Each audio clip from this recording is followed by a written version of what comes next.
Ethiopia, Africa's ancient kingdom, has been shrouded in mystery since the beginning of recorded history. Ethiopia is located on a high mountainous plateau in northeastern Africa, a region remote from the rest of the world. In ancient times, Ethiopians were continuously at war with plundering bands of invaders, but their willingness to fight turned back all enemies. As a result, the peoples of Ethiopia, who are predominantly Aryan, are free and independent. They are proud of having the longest continuous history of any Christian nation in the world. The major religion is ancient Coptic, the oldest branch of the Christian Church. Although a constitutional monarchy divided into 12 provinces, each with its own governor, Ethiopia is essentially a feudal state. Most of the people still live in isolated villages ruled by tribal chiefs. These leaders and warriors are highly respected by their fellow villagers. The chiefs owe their allegiance to His Imperial Majesty Haile Selassie I, conquering lion of the tribe of Judah, elect of God, Emperor of Ethiopia. Haile Selassie is a prince of the world's oldest continuous line of royalty, and according to legend, is a direct descendant of King Solomon and the Queen of Sheba. The boundaries of modern Ethiopia and Eritrea closely match those of ancient Abyssinia. The country lies in the northeastern corner of Africa. On the northeast is the Red Sea. To the west is the Anglo-Egyptian Sudan. On the south are Kenya and Somalia, and on the east are French and British Somaliland. Ethiopia is a vast country, about 9 times the size of New York State. Most of its terrain consists of a high plateau, thousands of feet above sea level. This plateau is broken in many places by deep valleys and steep mountains.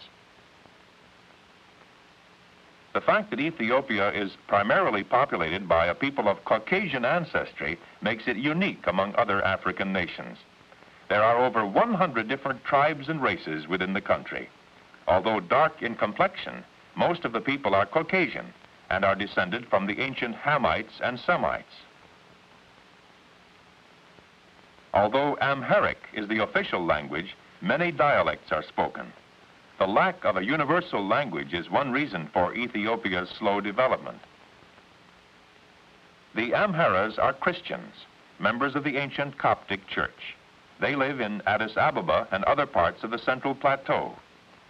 Although the Amharas are a minority of the total population, they form the dominant ruling class.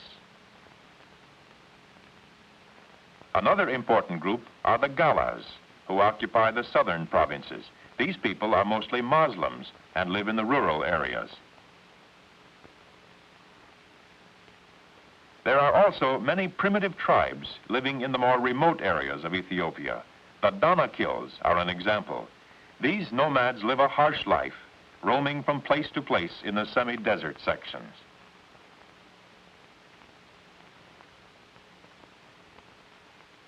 Most of the Ethiopians of today are not pure descendants of any one race.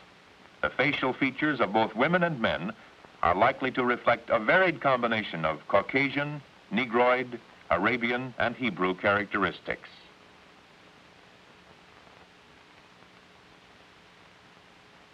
Life for most Ethiopians has changed little from that led by their ancestors.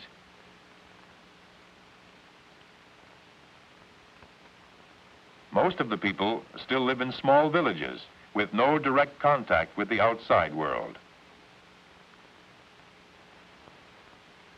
Village life centers around a few scattered huts.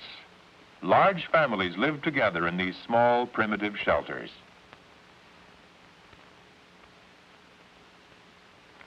These structures are built of mud and straw, with a thatched roof and a dirt floor.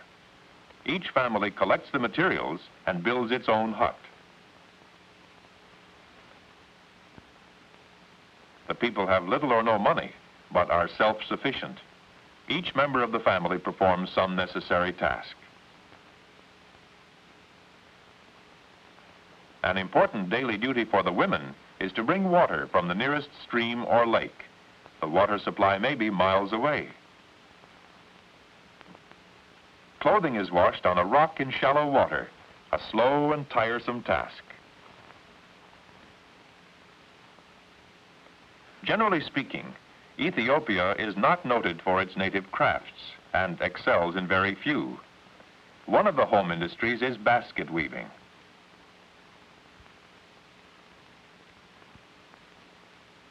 Another craft taught in the mission schools is embroidery and fine needlework.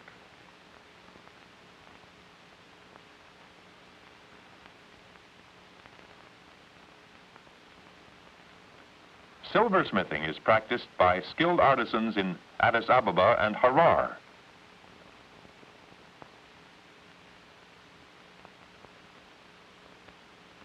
This ancient art is not taught in any school, but is a family heritage passed from father to son.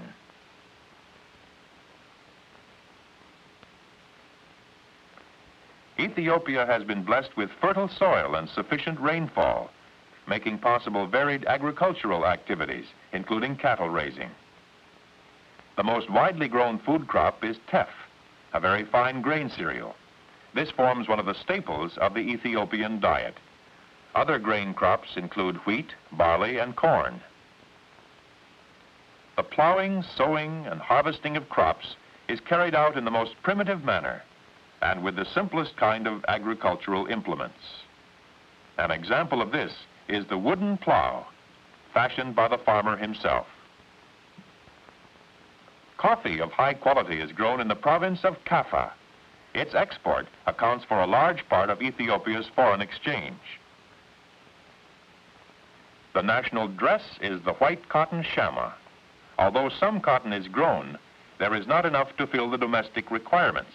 A program is underway to increase cotton acreage. A great variety of fruits and vegetables is grown and can be bought at all city and village markets throughout the year.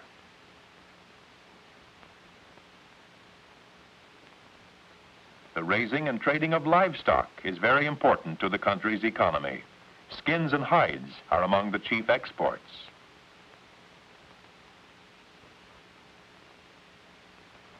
One of the greatest obstacles to Ethiopian progress is the lack of an adequate transportation system. Before the Italian occupation of 1935, the country had only a few hundred miles of dirt roads, paths, and camel trails. The Italians built about 5,000 miles of new roads, including some well-engineered and paved highways.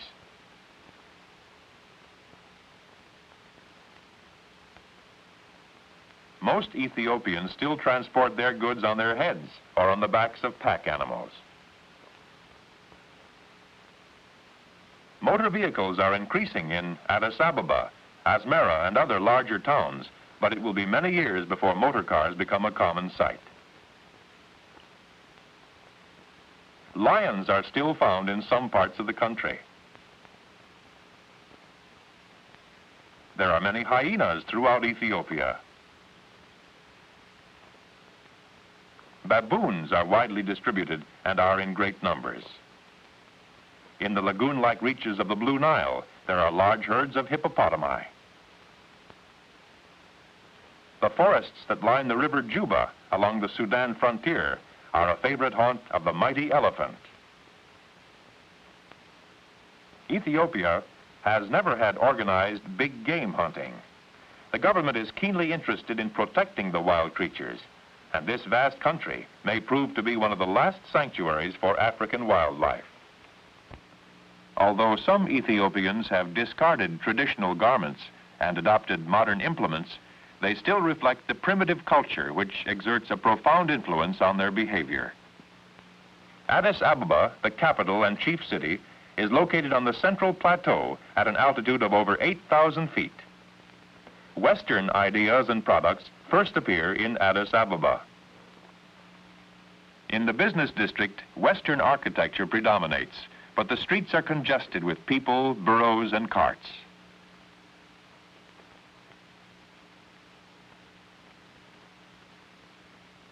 The second most important city is Harar, located about 300 miles east of Addis Ababa. This gate was built by invading Muslims more than 600 years ago. Harar is still a center of Muslim influence.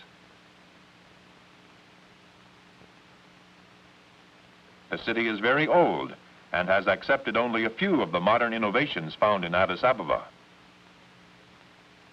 The population of the city is a mixture of many races, making Harar the melting pot of the nation. Ethiopia has been a Christian kingdom since the first half of the 4th century. There are over 15,000 Christian state churches in the country. 1/4 of the male population of the ruling class, the Amharas, are priests. The state religion is Coptic, an ancient form of Christianity. The church has great influence with the people and also in government affairs.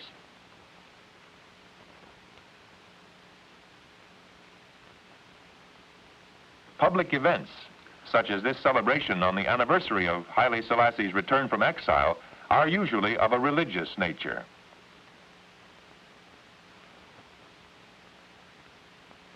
People come from distant villages to take part in the activities and to see and hear the emperor.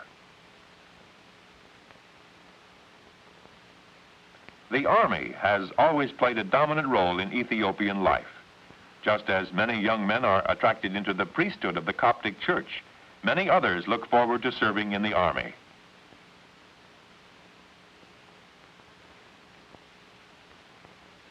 This ancient kingdom was an unconquered nation until the Italian invasion in October 1935. Brave as the people were, they could not match the huge modern war machine of Mussolini. Many improvements were introduced by the Italians during their occupation. Well-engineered paved highways soon were built over the mountains in Eritrea from Massawa to Asmara.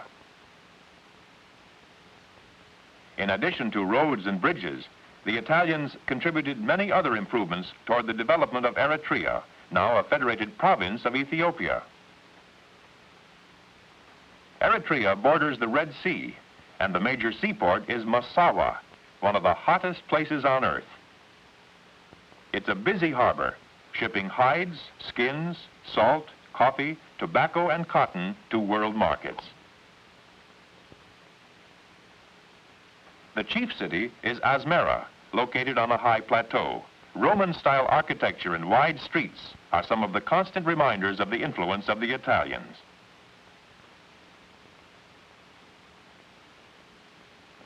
Life within the palace of Haile Selassie is in sharp contrast to the simple, humble existence of most Ethiopians. Here one finds splendor comparable to that enjoyed by the kings of the Arabian Nights. The emperor holds many official events in his beautiful gardens. Guests often are entertained at formal dinners served on a banquet table resplendent with fine linen, china, gold, and silver. The dinnerware is of finest china, decorated with pure gold. The silver service is a priceless collection of heirlooms and gifts from other princes and heads of states. Although Haile Selassie shares his authority with a council of ministers, in reality, the 20 million people of Ethiopia are still ruled by their benevolent emperor. Haile Selassie is a proud and gentle father, interested in his children and grandchildren. Most of his leisure time is spent with them. The emperor not only has a great love for people, but also a deep concern for all living things. His pets and the animals in his private zoo give him much pleasure. One of the prime concerns of government is the education of the people. An extensive school development program is now underway. Whenever possible, the emperor attends public school events, such as this sports competition.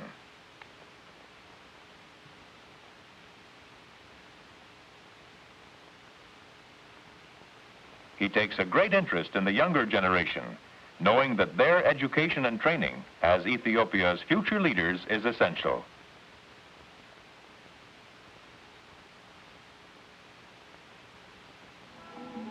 Haile Selassie established the Ethiopian Airways as one answer to the country's transportation problems. However, well-engineered highways and bridges must be constructed in order to connect remote villages and towns.